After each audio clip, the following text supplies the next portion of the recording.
관상의 단계에서 우리 많이 배웠고 읽었습니다. 그렇기 때문에 앞에 부분에만 조금 정리할까 합니다.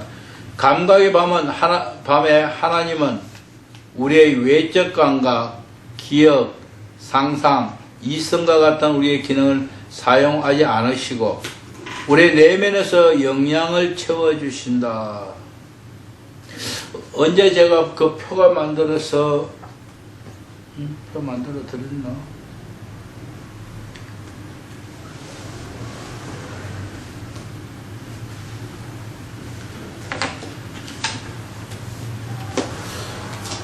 그 영과 유 감각의 문제와 그림을 그려드렸구나. 그 문제를 제가 이야기했던 일이 있었는데요. 그 무지의 구름을 이해하려면 반드시 그걸 알아야 한다는 이야기했던 일이 있는데 바로 그런 부분들을 여기서 지금 표현하고 있는 겁니다.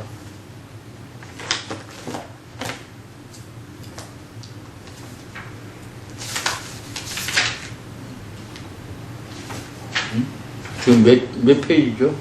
172. 책이 넘어가 버려. 172. 예. 감각의 밤은 하나님의 우리 외적 감각, 기억, 상상, 이성과 같은 우리의 기능을 사용하지 않으신다. 그러면 어떡하느냐? 우리 내면의 영양을 채우신다. 우리가 하나님을 인식할 수 있는가? 하는 이야기를 제가 했던가요? 하나님을 어떻게 인식할 수 있는가? 아마 세 번째 만났을 땐가 이야기했을 겁니다. 하나님은 우리에게 어떤 부분을 더욱 발달시키거나 활성화시키거나 어떤 부분을 더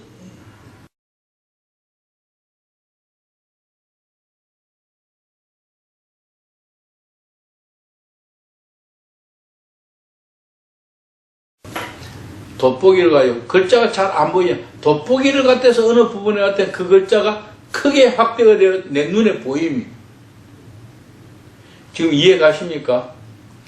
글자가 작은 신문지라도 내가 글자가 안 보이지만은 안경을 끼고 돋보기를 보면 글자가 보인다. 이와 같이 하나님이 우리에게 마치 안경을 끼워서 글자 크게 보이는 것 같이 그렇게 해 주심으로 하나님을 인식할 수 있다.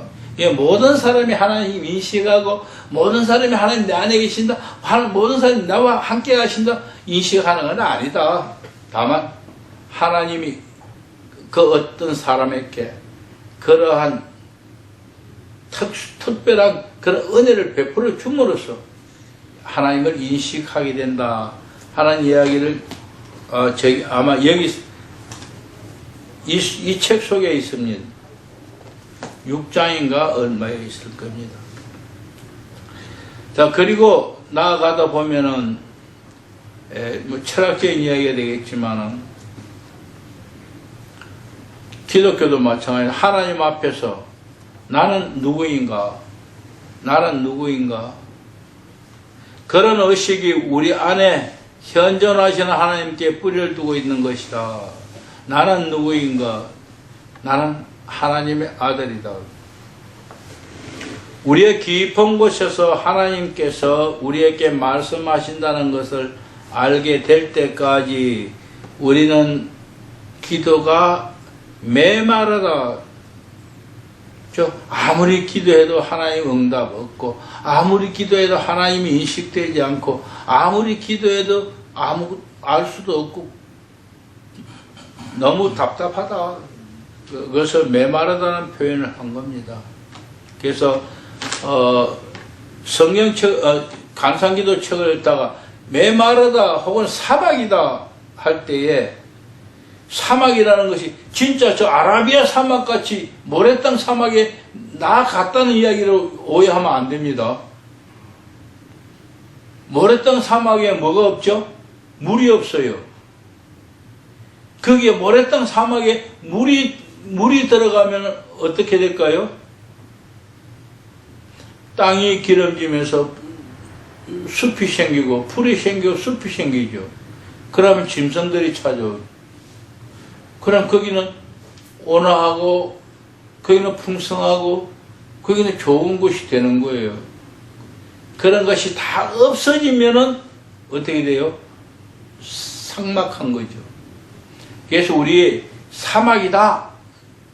관상기도 책을 읽다 사막이다. 메마르다 하거든. 바로 그런 의미로 받아들이십시오. 영적으로 하나님이 나와 함께 하시지 않은 기도에 응답이 없는 도무지 하나님을 볼 수 없는 그런 상황을 마음의 사막이다. 기도가 메말랐다. 이런 표현을 합니다.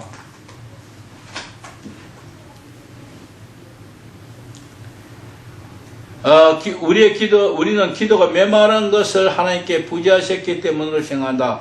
그 다음 같이요. 침묵은 하나님의 첫 번째 언어이다. 하나님의 첫 번째 언어가 침묵이라. 하나님은 침묵으로 대답하신다는 표현을 하고 있습니다. 그 언어를 알아듣기 위해서 우리는 조용히 앉아서 하나님 안에 쉬는 것을 배워야 한다. 조용히 앉아 있으면은 갑자기 그런 생각이 나네요. 사람들 비교해 볼까요? 우리 셋이 아무 말 하지 않고 가만히 앉아 있으면 어떻게 될까요? 5분 지나고 10분 지나면 좀 답답하겠죠? 그러면 제일 성질 급한 사람이 먼저 말하는 거예요. 마찬가지로 하나님 앞에 우리가 뭐라고 자꾸 말하면은 하나님 그래 알았어 거기만 그것도 하나님이 말씀하시게 하려면은 그냥 하나님이 답답해서 말씀 하시도록 그냥 우리 기다리는 거예요. 그냥 비유해서 그렇다는 이야기고 우리가 하나님 앞에 나아가서 무슨 말씀이든지 해주시기를 소망하고 듣기 위하여 가만히 기다린다. 들으려고 듣기 위하여 기다리는 모습이 되어야 한다. 왜? 하나님의 언어는 침묵이기 때문에 내가 침묵하지 않고는 하나님의 말씀을 들을 수가 없다. 그런 이야기입니다. 그 언어를 알아듣기 위해 우리는 조용히 앉아서 하나님 안에 쉬는 것을 배워야 한다. 감각의 밤에 이르렀다는 하나의 표시는 같이 읽을까요? 고독과 침묵을 더 좋아하게 되고 우리가 감각의 밤에 이르렀다 하는 것은 즉 우리가 정화를 하고 있다 하는 이야기는 우리가 고독과 침묵을 좋아하게 된다. 저는 그런 걸 느껴요. 집에 가면은 답답해서 못 살아요. 왜? 우리 어머니하고 내 동생하고 막 하루를 지켜야 돼요. 그럼 나는 옆방에 앉아 가만히 있으려면 막 짜증이 나요. 그래서 때로는 조용해라 하기도 하지만 미쳐요. 어떨 때는 막 입을 덮어서 들어 누워버리기도 하고 밖에 나가기도 하고 때로는 고함을 지르기도 하는데 정말 답답해요. 그래서 집이 옛날에는 이게 집이 아니고 지옥이다 지옥이라 그랬어. 근데 요새는 그렇게 안 해. 여기가 수도원이구나. 조금 발전했죠. 여기가 수도원이구나. 하나님이 나를 여기 이 집에 수도사로 만들어서 여기 보냈구나. 답답해요. 근데 조용하면 참 좋습니다. 근데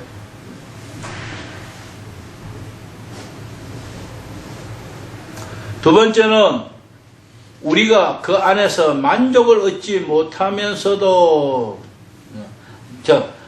기도한다고 만족을 못 얻는다는 거예요. 물론 만족 얻는 사람도 있겠죠. 그러나 대부분은 만족 못 얻는다 하는 의미가 포함되어 있습니다. 계속해서요. 하나님하고만 있기를 원한다는 거예요. 우리가 감각의 밤에 이르렀다. 감각의 밤이 뭐냐? 자, 그럼 먼저 감각과 밤을 생각해 봐야 합니다. 감각이라는 것은 뭐 설명할 필요도 없을 겁니다. 꼬집으면 아프고 기분 좋으면 웃음이 나오고 다 이 모든 게 감각이 있죠. 근데 왜 밤일까요? 밤이라는 거 없다는 이야기, 캄캄하다는 이야기. 저 깨우침도 없고 웃음도 없고 슬픔도 없고 아무것도 없는 거예요. 아무런 감각이 꼬집어도 아프지도 않다. 왜요? 너무너무 꼬집히니까 웬만치 꼬집어서는 아프지도 않다. 이해갑니까? 꼬집어도 아프지 않다. 꼬집도 어떻게 안 아픔인가요? 그러나 날마다 너무너무 꼬집히던 사람은 그냥 조금 꼬집어서 그냥 지나가버려. 아프다 생각도 안 해요. 그래서 감각의 밤은 뭐냐?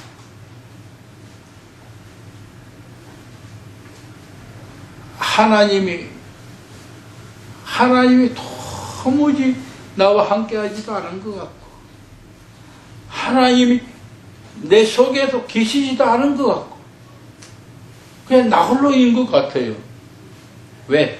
전에는 내가 기도하면 하나님이 대답도 하시고 응답도 하셨는데, 이제는 그게 없어요. 이렇게 느낄 때가 있다 이겁니다. 이거는 실제가 그런 게 아니라 우리가 기도하는 사람이 그렇게 느끼는 거예요. 그러나 하나님 내 안에 계심에도 불구하고 나와 함께 하지 않은 것 같은. 왜 그럴까요? 하나님은 우리를 사랑하시기 때문에 우리를 양육하시기 위해서 때로는 내가 넘어지고, 예를 들어 엘리야를 생각해보세요. 엘리야가 막 기진맥진해 있을 때는 물도 주고 떡도 갖다 주고 고기도 먹였어요. 그렇지만은 엘리야가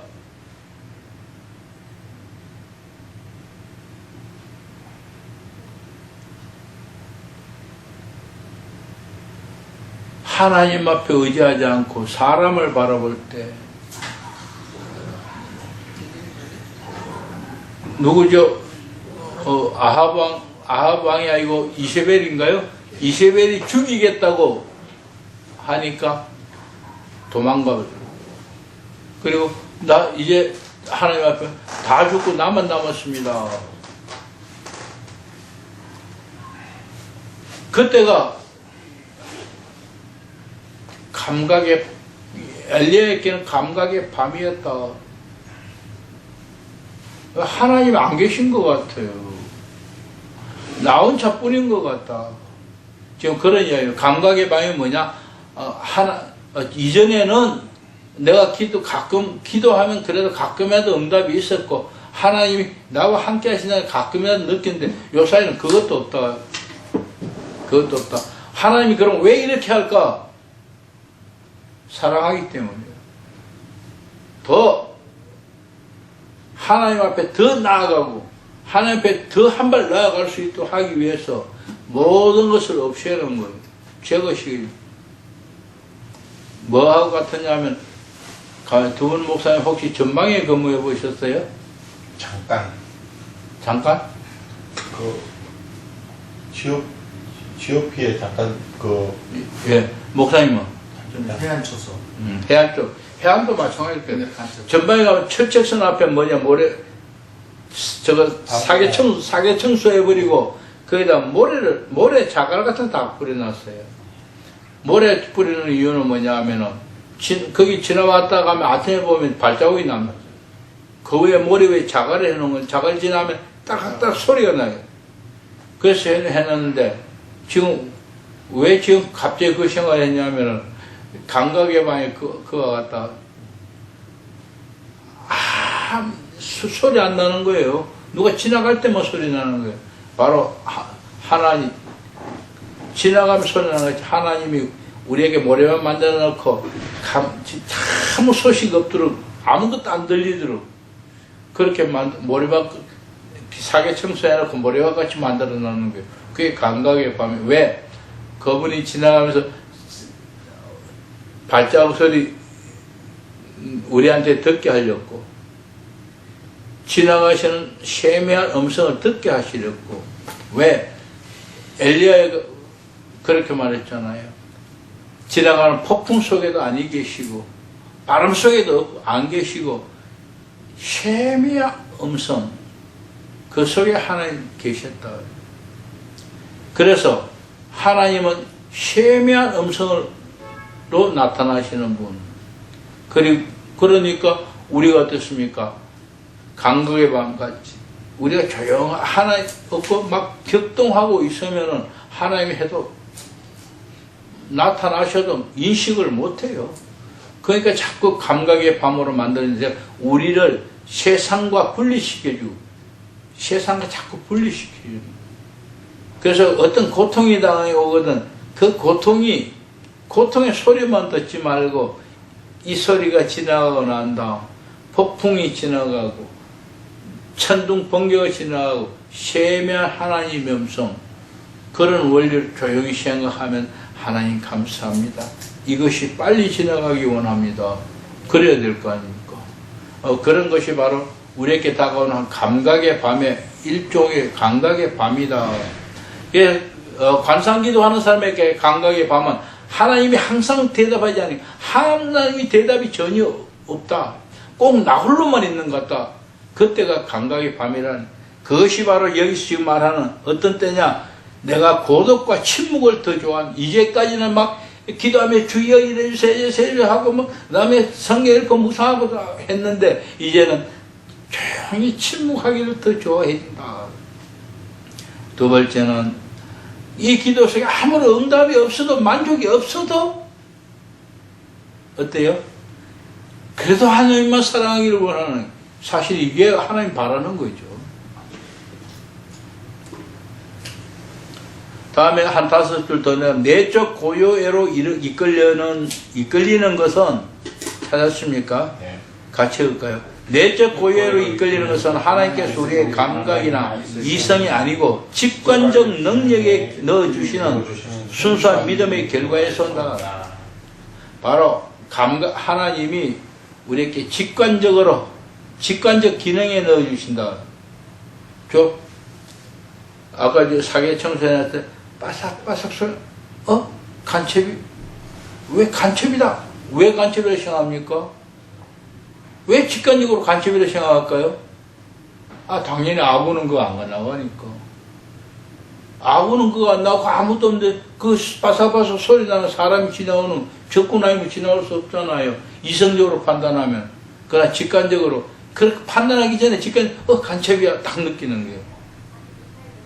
바로 우리를 그렇게 감각의 밤, 내적 고요로 이끌어주는 이유는 바로 직접 느끼는 직관적 기능을 키우기 위해서라는 그런 의미를 포함하고 있습니다. 그래서 믿음이 없으면 순수한 믿음, 이론적인 믿음이 아니고 가슴 속에 다가오는 순수한 믿음이라는 이야기를 하고 있는 겁니다. 밑에서 다섯 번째 줄에요.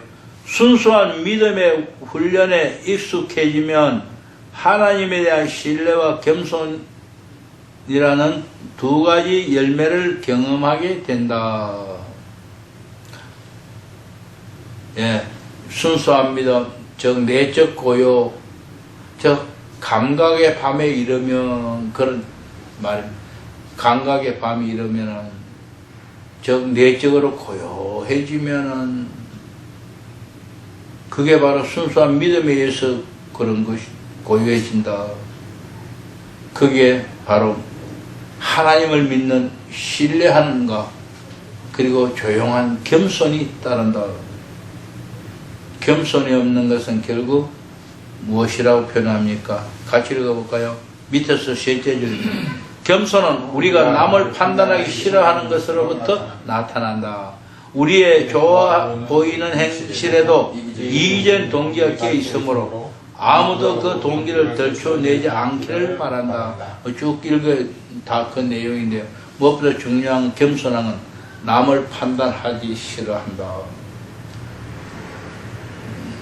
설사 머릿속으로 판단이 되더라도 입으로 말하기 싫어한다. 학대에서 부연해서 설명한 그런 이야기입니다. 자, 그 다음에는 그리스도인의 세 단계의 삶, 관상의 단계 했는데요. 관상의 단계는 뭐가 있죠? 첫째, 정화. 둘째, 조명. 세 번째, 일치. 이 세 가지 다 결국은 정화입니다. 정화인데 감각적 전화, 즉 육신적으로 다가오는 이런 정화인가? 아니면 영적인 정화인가? 육신적인 정화라면은 그냥 일반적으로 정화라고 표현하고 구분해서 영적 정화는 조명이라고 표현한다. 영적 정화는 왜 조명이라고 표현하느냐 하면 똑같은 정화이지만은 내가 스스로 깨달아서 할 수 있는 정화가 아니고 하나님이 보여주시든지 들려주시든지 아무튼 하나님이 깨우쳐 주셔야만, 즉 조명해 줘야만 내가 깨달을 수 있기 때문에 이것을 조명이라 한다. 이해 가시죠? 예. 그리고 세 번째, 합일의 길, 일치의 길. 그거는 뭐냐? 내가 하는 게 아니다. 하나님이 대해주시는 게다. 근데 재밌는 거는 정화는 조명에 포함되고 조명은 또한 일치에 포함된다. 그렇게 표현했죠. 그러므로 정화되지 않은 사람이 하나님의 조명을 받을 수 없고 정화와 조명이 이루어지지 않은 사람이 하나님과 하나 될 수 없다는 것을 알았을 수 있을 것입니다. 먼저 무엇부터 시작해야 하나요? 기다 못하는 게 날려고 하지 말고 먼저 기기부터 배워야, 어린아이가 먼저 배우는 게 엄마부터, 제일 가까운 엄마부터 배우고 그 다음 기는 것부터 배워요. 마찬가지로 우리도 기는 것부터 배워야 한다. 즉 정화의 삶부터 살아야 한다. 기도한다고 엎드려서 24시간 기도만 한다고 되는 거 아니다. 삶이 따라야 한다. 정화의 삶이 필요하다. 같이 읽어볼까? 1. 정화의 길. 우리는 하나님께 끌리면서도 세속의 유혹과 죄의 습성, 윤리적 약점 또는 단순한 무지로 말미암아 사랑을 찾는 길에서 어떤 때는 뜨거워지고 어떤 때는 차가워진다. 많은 분들이 처음에 교회 나오면 뜨거워지고 곧 차가워지고 부흥회 때 은혜 받다가 2, 3일 동안 뜨거워졌다가 또 차가워진다. 이게 왜 그러냐? 인성 속에서이기 때문에, 정화의 길 속에, 감각의 정화 속에 있기 때문입니다. 하나님이 하신다면 그렇게 하지 않으시죠. 그래서 이 정화의 길은 어떨 때는 보면 저 사람 참 은혜 받고 저 사람 신령한 것 같다 싶어 다음날 보면 죽도 밥다이다.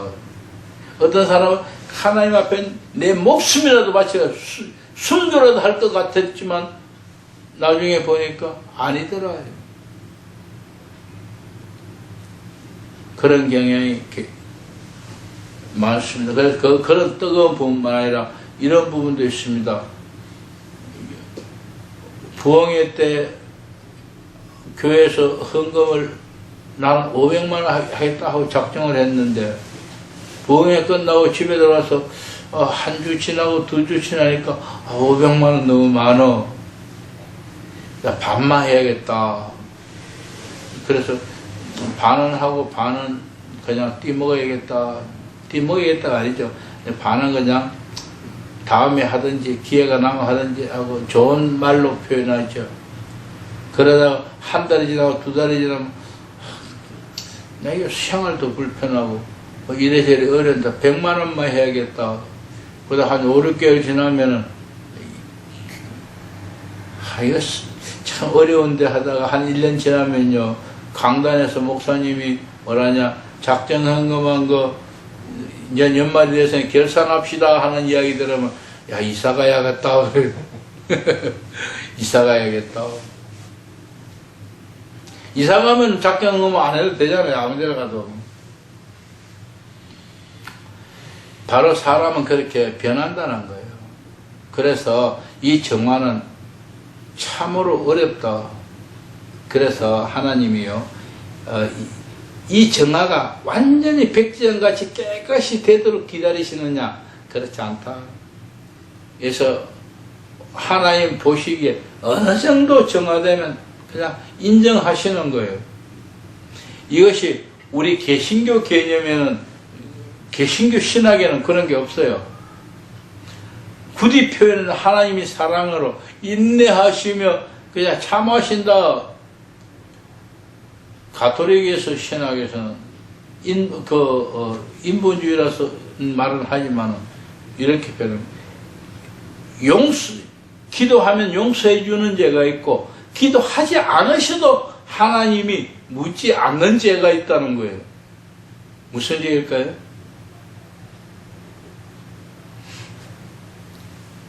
예를 들어서 어린아이가 태어나서 엄마 젖이 안 나와서 깨물은 거예요. 그거 해결 안 해도, 그런 거 해결 안 해도 하나님 다 용서. 왜? 젖이 안 나와서 자연적으로 욕구 충족을 위해서 한 거니까. 그리고 성도님들이 교회 가다 보니까 허주머니 지갑에 돈이 10원도 없어. 그래서 주일에 헌금 못했어요. 그거 죄로 인정할까요? 하나님 지나갈까요? 당연히 없어서 못 내는 거잖아요. 그 양심의 뜻을 다음부터는 그러지 마 이러겠죠. 미리 준비해라. 그래서 하나님 뭡니까? 예물을 미리 준비해야 된다는. 경미한 일들에 대해서 일상적으로 쉽게 일어나는 일에 대해서 하나님이 꼬치꼬치 따지고 죄를 물으시지는 않으신다는 게 가톨릭에서 말하는 교리입니다. 그러나 핵심 이겁니다. 그러나 상습적일 때, 우리말로 표현하면 상습적일 때는 하나님이 책임을 묻는다. 예를 들어서 어쩌다가 혹은 시간이 바빠서 딴 데 갔다가 뭐 일을 보고 어떡하든 예배를 드리기 위해서, 시간 지키기 위해서 부랴부랴 왔어요. 부랴부랴 시간 맞춰서 오다 보니까 집에 차비도 없고 돈도 10원 없어. 헌금 못했어. 그럼 이거 하나님이 책임을 물을 겁니까? 어떡할 겁니까? 아니요. 자기가 의식적으로는 안 하겠다는 게 아니고 어쩌다 보니 그래 된 거니까 하나님 그 대신 묻지 않는다는. 대신 뭡니까? 성경이 법을 적이는 거는 미리 준비해라. 그렇다 해서 그 순종 못했다 해서 하나님이 죄를 줬느냐? 그건 아니다. 이제 제가 다른 이야기를 했습니다만은, 일상생활 중에서 의식하지 않고 무의식 중에 짓는 죄들은 하나님이 모든 그 죄를 다 책임지고 책임을 묻는 건 아니다. 용서하신다, 지나가신다는 이야기를 하고 있는 겁니다. 그러나 그 중에서도 꼭 갚아야 할 것이 있다면 하나님 그거 기억하고 계신다. 예를 들어서 어떤 걸 이야기할까? 그냥 우리 교회 오면은 누가 오면은 그냥 구제 와서 돈 100원만 주세요, 500원 주세요, 1000원 주세요 오면은 그냥 1000원씩 매일 줬어요. 그런데 어떤 날은 보니까 딱 신경질나고 짜증나서 안 줍니다. 없어요 하고 갔어요. 내 돈 내가 안 줬는데 주든 안 주든 내 마음이지 그게 뭐 죄입니까? 그렇지만 하나님 입장에서 볼 때 뭡니까? 너 왜 거짓말 했느냐? 왜 거짓말 했느냐? 있잖아. 솔직하게 나 주기 싫어요. 오늘은 못 주겠어요. 다음에 오세요. 한다면은 죄가 안 될 겁니다. 그런 부분도 있다. 등. 아무튼 이 정화의 길은 우리는 다 지켜야 하지만 결코 다 지킬 수 없다. 그러므로 하나님은 부지불식간에 지은 것 이것까지는 따지지 않는다. 그러나 꼭 그것마저도 그 일로 인해서 나는 아무것도 아닌데 하나님 앞에 나는 아무런 것도 아니고 다 용서하는데 어떤 사람이 그 일로 인해서 피해를 입었다면 어떡하지요? 나는 그냥 담 밖으로 돌 하나 던졌는데 지나가는 사람 머리가 터졌다면 어떻게 해요? 치료해줘야 되잖아요. 그와 같이 나는 모르고 누구도 모르지만은 하나님 알고 있고 그것을 내가 해결해줘야 할 일이 있다면 하나님이 내가 기도하는 도중에 그것을 보여주시거나 말씀을 해주시거나 해서 그 일까지도 처리할 바로 그것을 뭐냐 하나님이 보여주셔서 깨닫게 해주시고 그 일을 정리해 주시는 그것을 바로 조명이라고 그래요. 그래서 정화와 조명의 차이, 정화는 우리가 직접 깨닫고 내가 반성하고 깨달아서 다 해야 되는 것이고 조명은 그것과 상관없이 하나님이 깨우쳐 주시는 것, 그것을 내가 순종하는 것이다. 정화는 모든 사람이 다 해야 하지만 조명의 경우는 하나님이 지적하고 하나님이 원하는 사람만 하면 된다. 그래서 정화의 과정을 끝나면 하나님은 언제나 우리가 하나가 될 수 있습니다. 그러나 어떤 사람에게는 조명의 과정도 거쳐야만 하나가 될 수 있다. 그렇게 정화와 조명과 일치를 정의하기 원합니다. 자, 뒤에 가면은 174쪽에 위에서 세 번째 절입니다. 자, 이런 정화, 조명, 일치를 지금 이야기했습니다만 특별히 성경이 지적하는 부분입니다. 같이 읽어볼까요? 셋째 줄 시작. 성경은 마음이 깨끗한 사람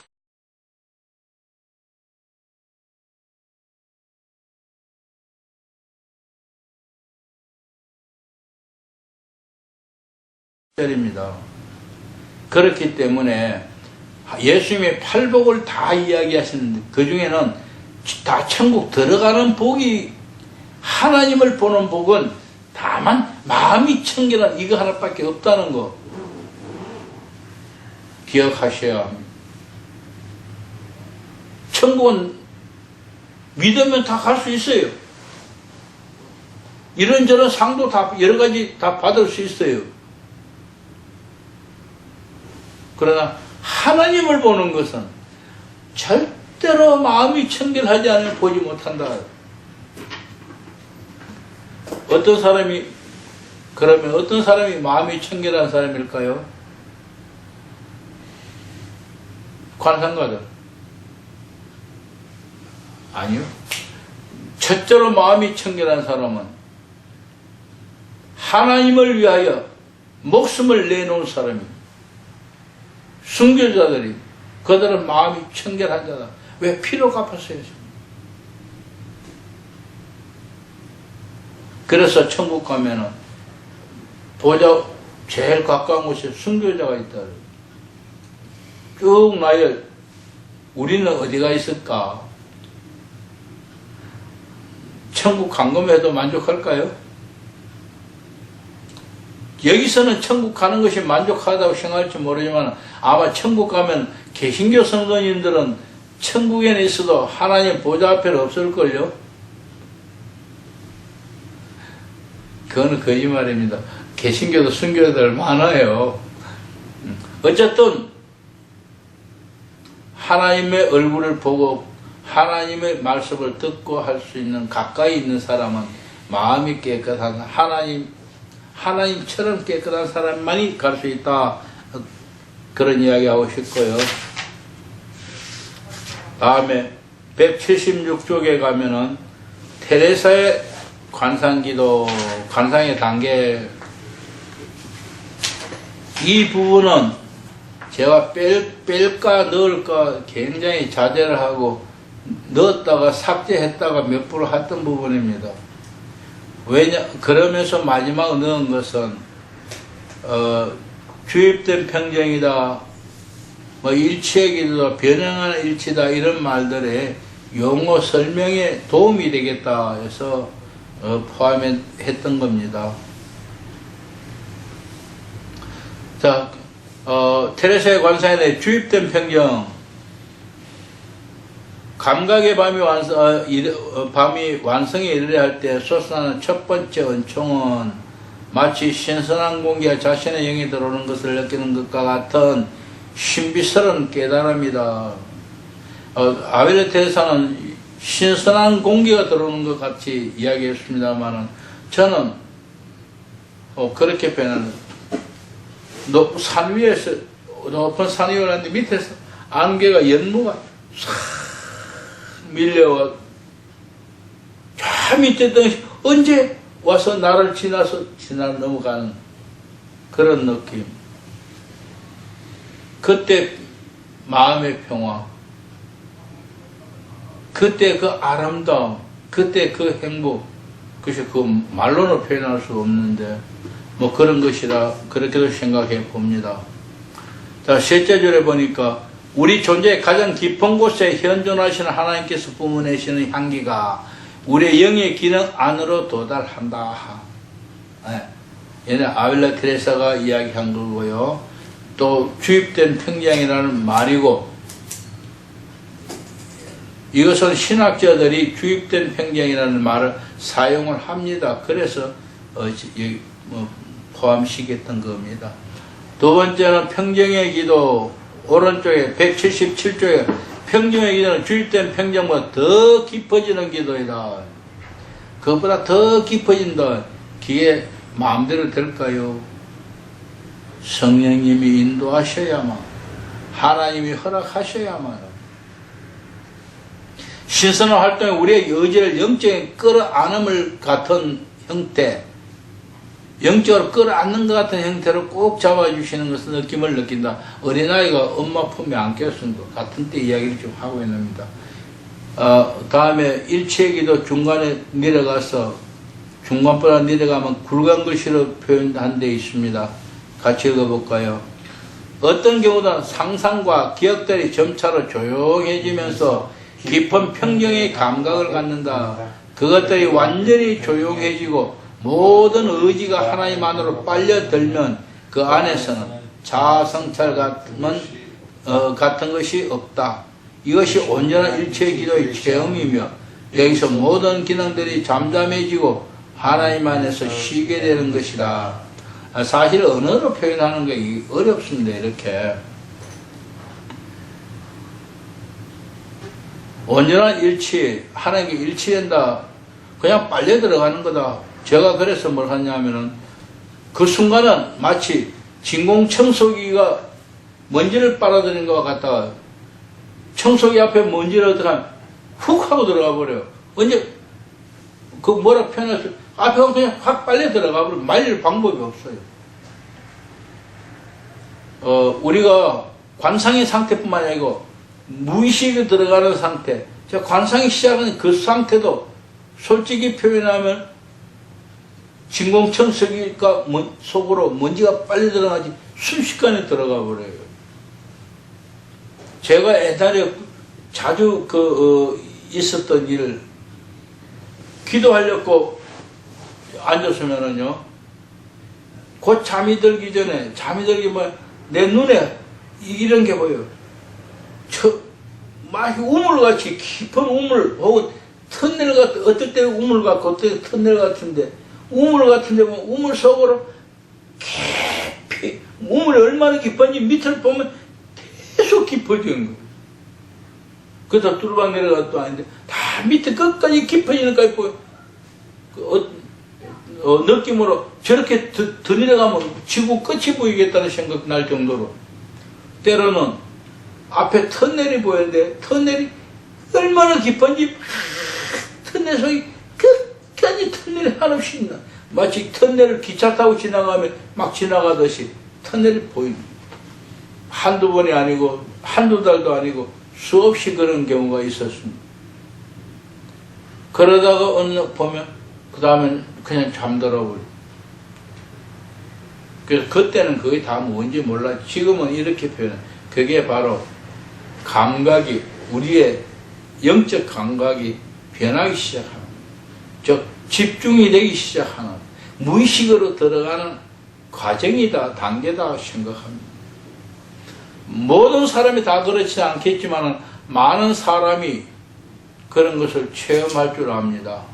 어떤 사람은 짧게 혹은 어떤 사람은 길게. 그래서 우리 일상적인 이 삶과 영의 세계와 간에 연결하는 거기에는 막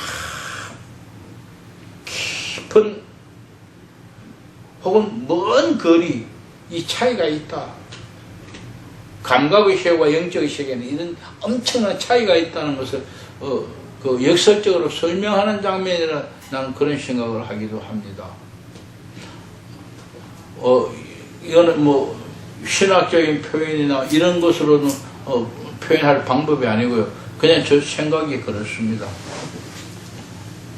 자, 다음에 변형하는 일치 밑에서 두 번째 줄 영적인 위안을 통해서가 아니라 믿음과 사랑의 정화를 통하여 변형한 일치에 이끌리는 것이다.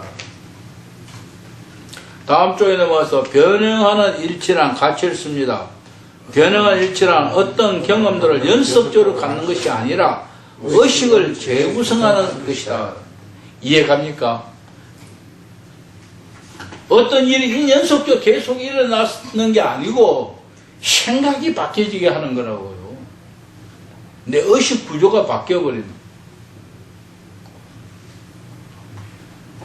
이런 겁니다. 예, 우리나라에 지금 주사파들 있죠. 청년 때, 학교할 때 주사파에 있던 사람, 늙어 죽을 때까지도 주사파예요. 그런데 그 중에 우리나라 보면 몇몇 사람은 사상이 바뀌었어요. 예를 들어서 김문수, 그 다음에 한국당의 저 누구죠? 전에 국회 부의장 하던 사람, 심재철. 바로 이런 사람들이에요. 그 사람들 사상이 이전에는 비서실장한 임종석이 그들하고 같았어요. 한패였어요, 전부 다요. 한패인데 그 사상이 지금 다 같아요. 똑같아요. 어느 날 딱 보니까 이건 아니더라. 그래서 그 사람의 행동이 바뀐 게 아니에요. 의식 구조가 바뀌어버리는 거예요. 사상 구조가. 그래서 이건 아니다. 그래서 그 순간에 어느 순간에 이건 아니다. 이건 공산주의, 이건 아니다. 사상이 바뀌어진 거예요. 그렇게 사상이 바뀌고 나니 어떻습니까? 그 후로 10년이 흘러도 5년이 흘러도 지속되는 거예요. 지금 김문수라든가 심재철 이런 사람들은 자유주의 사상을 가졌어요. 그러나 임종석이나 이 사람들은 100년을 해도 사회주의 사상 지금 그대로 남아있어요. 그대로 있어요. 가트대고 지금 하니까 공산주의 아니라 그러잖아요. 뭐로 바꿨습니까? 원래 공산주의를? 사회주의라고. 지금은 사회주의란 말도 안 해요. 전체주의라고 해요. 얼마나 듣기 좋아요. 전체주의. 전체주의. 너 빼고 너 빼는 게 아니라 전체주의. 자유주의는 개별주의. 그게 아주 나쁜 거예요. 그 사상이 하면 그 나쁜 거. 바로 이런 사상이 근본적으로 사상의 구조가 바뀌어진 사람만이 김문수라든가 심재철 같이 자유주의 속에. 그래서 그들은 뭘 비평합니까? 사회주의를 비평합니다. 바로 우리 마찬가지 변형한 일치 완전히 관상 상태에 된 사람은